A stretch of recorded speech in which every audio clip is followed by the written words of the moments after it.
This will be a demonstration of Project 1 for ISE 453. In this project, we were tasked with answering some questions given some different parameters. Question 1, we were asked where an optimal location would be in decimal degrees in a nearest city in order to minimize total transportation cost. We assume great circle distances as well as full truckload transport and some maximum weight and cube capacities. Everything you see in orange are potential variables to change, so we inputted the project parameters everywhere you see in orange. The first step was to find the different cities' latitude and longitude points, which we did here in degrees, seconds, and minutes. These were then converted to degrees, radians, and then distance in radians. We found an R value and multiplied them to R and D rad together to get a distance in miles. The next step was to find the densities of the different products. We did this here by multiplying the product unit weight and the product unit volume. We also did this for the aggregate density, which is the density of truckloads leaving the optimal location and going to the stores. We did this by doing a matrices multiplication of the units demand percentages, the unit weights, as well as the individual densities.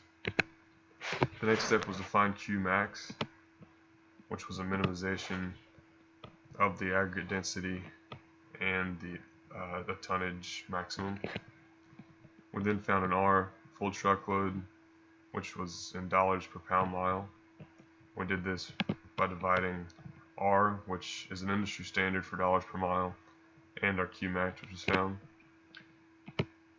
We then did a matrices multiplication of, again, the demand percentage of units times their unit weights multiplied by the distance per mile and our R full truckload.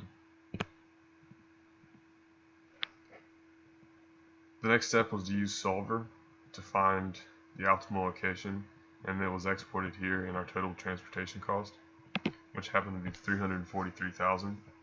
It also gave us the coordinates for the city, which turned out to be our optimal location, which was Findlay, Ohio. Question 2, we were asked by management to check the economic implications of putting the new facility in Raleigh instead of the found optimal location. And after manipulating our spreadsheet, we found that the total cost would be around $444,000, which was a difference of $100,000. We did this here in the comparative city calculation.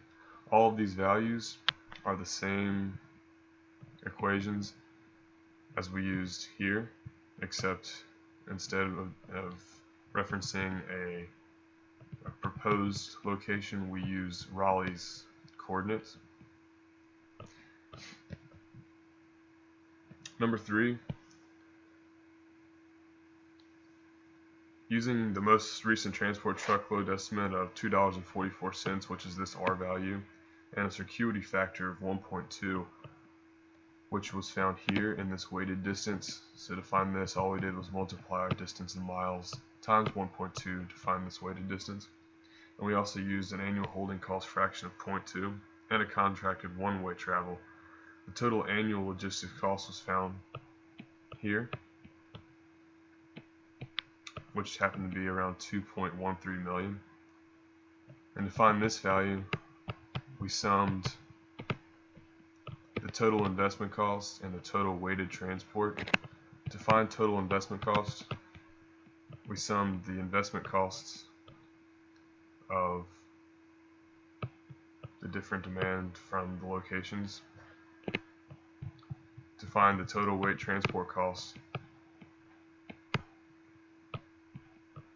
we summed the weight transport costs from the manufacturing plants and to the stores. Question 4 was asked if each store required weekly shipments instead of full truckload shipments, the annual logistics cost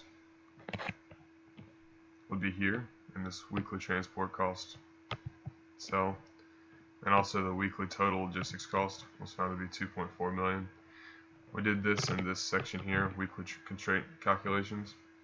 In order to find these, we found The R, full truckload and weekly dollars per mile, which is a similar formula as above. We found an F aggregate in pounds per year, which is a matrices multiplication of the units, the demand percentage of units and their unit weights, which was again found previously. And also the weighted distance, which was referenced in this cell, which was the distance in miles times 1.2. And we found a total transportation cost by multiplying the three together. And this weekly transport cost was just a sum of the different transport costs coming from the different locations. And to find the weekly total logistics cost, we just added the weekly transport cost plus the total investment cost. The good thing about this spreadsheet is it's a good tool to use if you're trying to find an optimal location. If any of these orange cells were changed, then the rest of the spreadsheet would update itself and it would give you new coordinates and new total transportation cost. Next we'll talk about number 5, which is the VBA portion of the project.